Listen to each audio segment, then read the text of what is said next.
Nifty ఈరోజు almost 300 points down అయిపోయింది. మళ్ళీ అక్కడ నుంచి షార్ప్ రికవరీ ఇచ్చింది ఫ్రెండ్స్. ఆల్మోస్ట్ -70 పాయింట్స్ దగ్గర క్లోజ్ అయింది. 23,405 దగ్గర క్లోజ్ అయింది. ఓవరాల్గా ఇక్కడ అయితే కొంచెం మార్కెట్ అయితే పాజిటివ్ ట్రెండ్ అయితే ఉందనిపిస్తుంది. నేను ఎప్పటి నుంచో చెప్తున్నా 23,200 23,000 లెవెల్ అయితే మేజర్ సపోర్ట్ లెవెల్ అని. యాక్చువల్గా మొన్న ఈ 262 కూడా బ్రేక్ అవ్వదు అనుకున్నా, సమ్ ఎక్స్టెన్షన్కి వెళ్ళింది. మేజర్గా 23,150 నుంచి కొంచెం పుల్ బ్యాక్ అయింది ఫ్రెండ్స్. ఇక్కడ నుంచి పాజిటివ్ టెరిటరీలోకి వెళ్ళే అవకాశం అయితే కనిపిస్తుంది. ఓవరాల్గా చూసుకుంటే ఇక్కడ నిర్మలా సీతారామన్ క్యాబినెట్ మీటింగ్ అయితే జరుగుతుంది.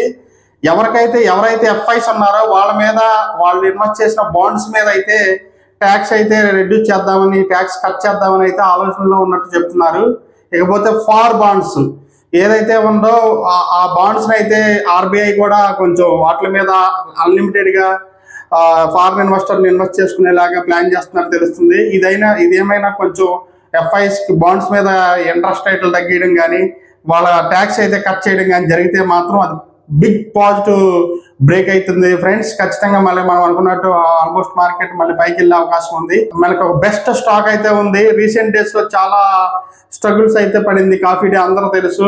కానీ రీసెంట్ డేస్ లో దాని నెంబర్స్ చూస్తే ఆశ్చర్యకరంగా ఉంది ఫ్రెండ్స్. అన్ని ఓవరాల్ గా ఆపరేటింగ్ ప్రాఫిట్ పెరిగింది. లాస్ట్ క్వార్టర్ అయితే అసలు ఆల్మోస్ట్ అసెట్స్ కూడా బాగా పెరిగినాయి. ఓవరాల్ గా చూసుకుంటే వాళ్ళది కొంచెం పాజిటివ్ ట్రెండ్ అయితే కనిపిస్తుంది. టెక్నికల్ అండ్ ఫండమెంటల్ అనాలిసిస్ ఎలా ఉందో మన లాంగ్ వీడియో చూద్దాం friends. Please like, share and subscribe HR stock winners.